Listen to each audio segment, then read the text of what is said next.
If you go to BoardGameGeek.com and look up what the top-rated game is for 2001, the answer is DVONN. We're going to give you our review after playing a bunch of games here on Legendary Tactics.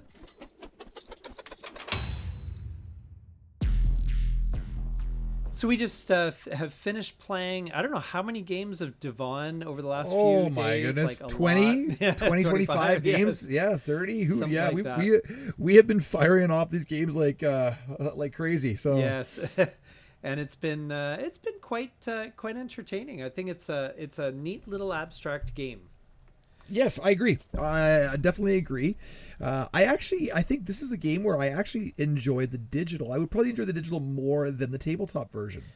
Yeah, maybe. I think for the rules enforcement, yes. I think probably the physical, active, the tactile feel. Feel could be really neat for this game. But the digital implementation is great. And as I said, there are some strange, kind of unpredictable rules sometimes about who can jump when and all that sort of thing. So it nicely enforces that. It highlights where you can jump to and what rings are available for jumping. So yeah, and we should mention too, we did play this on the Board Game Arena website, which is a pretty handy website to check out. It's got tons of games. Yes, and something to consider for. And it even had this classic game from 2001. Yes, so. And it came to our attention because it was the +1 game of 2001. That's right. It took top spot for 2001, so wow. we thought we had to give it a try. Yes, and it has a very unique name to it, so we thought, well, there's also that going for it. Yeah. So what are some things you like about it?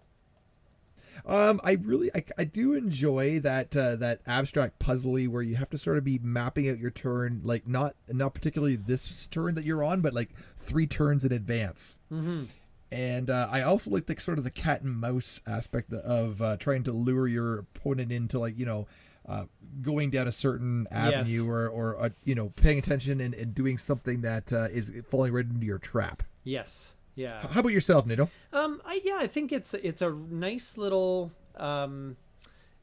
puzzle that is it plays quickly. It's simple, relatively simple to learn and teach and so forth. But it gives a nice kind of, it's a light challenge, I would say, but it's something where you're not going to be paralyzed by analysis paralysis, but there is some thought to it. I think that it does exactly what it's trying to do. It's a fun little abstract. Yeah, and that's, I think, what you were just mentioning about the analysis paralysis. One reason why the digital version, I think, is a better, because all of those counting of the tokens when they get into stacks and stuff, and seeing how many you are, and even like the rules enforcement of making sure you can only move to certain squares and what have you. So I think those really, the digital version really cleans all that up for you. Yeah, and you've got I like the added dimension of the supply chain, sort of the red rings that are like supply depots that your stacks need to be attached to. I really like that mechanic. I think it takes what could be a relatively pedestrian kind of boring game, and I think it elevates it to the level where it's at. I think that makes all the difference. If it was just hopping and taking rings, and there are games like that, like Abalone kind of comes to mind, where it's fine, but I think the whole supply chain thing really makes it a great game. So in your mind, what's an area that maybe it lacks?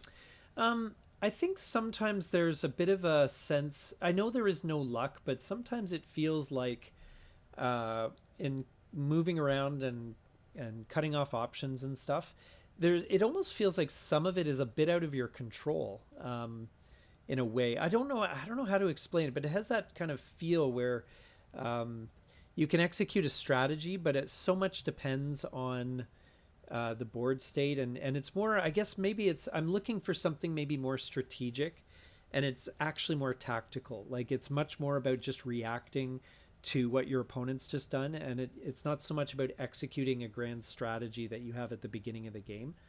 I would agree with you, and I think I'm in a similar boat, except the way I kind of quantified that is by saying I often can see that I don't have a shot at a certain area, or that basically I have to seed certain area and there's nothing I can really do because you have total control. Yes. And sometimes you could just get overwhelmed. And I mean, I guess that happens in any game, but it can be kind of a frustrating kind of like, oh, there's nothing I can do, and it's just by random disc luck that I'm set up this way. It isn't random, but you know what I mean. Yeah, there's definitely a feeling like there's a lot that's feels out of your control, and I don't know if that's a good thing or a bad thing. It's kind of, but what's interesting is that we haven't talked about it, and both of us had the same kind of feeling. So maybe that actually becomes a neutral issue. Yeah. Yeah, maybe it's something that's actually part of the design, is that like the tension built into the game, or the like the frustration kind of built into the game. But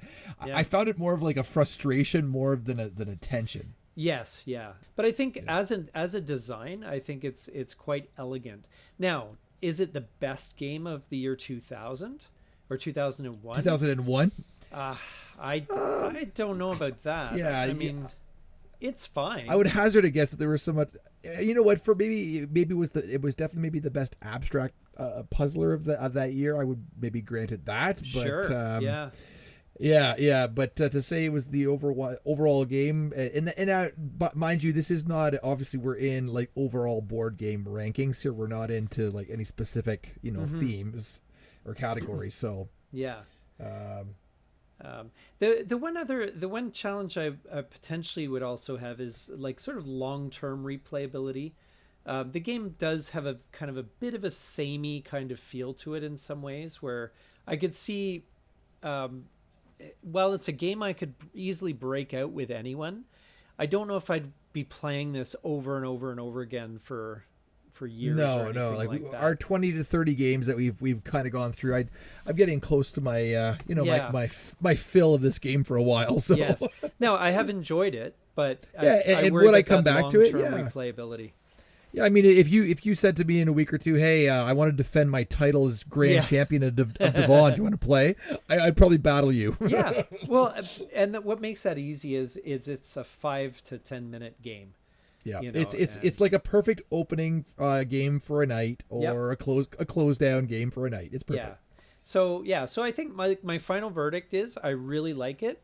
I don't think it's the best game of the year, but I think maybe it was just very slim pickings back in 2001. But I think it's a great abstract, and it's a lot of fun. However, long-term replayability, not sure about that. But I would definitely agree, and I would say if you found this at the local thrift shop and it was under $5, $10, pick it up and have some fun with it. Yeah, and I think it'd be one of those things where if you're breaking it out every once in a while, I think you'd quite enjoy it. And but yeah, anyway, those are my thoughts, and yours as well, I assume. Did you have anything else to add? No, just to get out there, get gaming, and be legendary.